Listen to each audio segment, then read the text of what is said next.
Iran রাতে প্রথমবারের মতো ইসরায়েলের দিকে নিক্ষেপ করেছে তাদের সবচেয়ে ভয়ঙ্কর মিসাইলের অন্যতম সিজেল।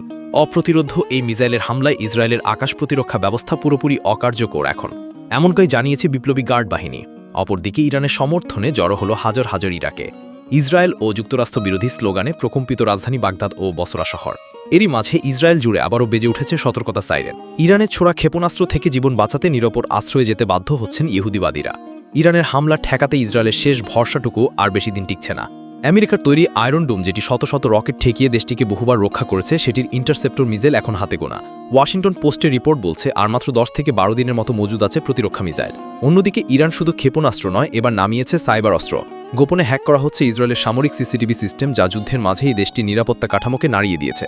এই মুহূর্তে ইসরায়েলের সর্বশেষ ভরসা আয়রন ডোম, কিন্তু বিভিন্ন সংবাদ মাধ্যমের বরাতে জানা যায় আইডিএফের হাতে আর মাত্র 10 থেকে 12 দিনের ইন্টারসেপ্টর মিসাইল মজুদ আছে।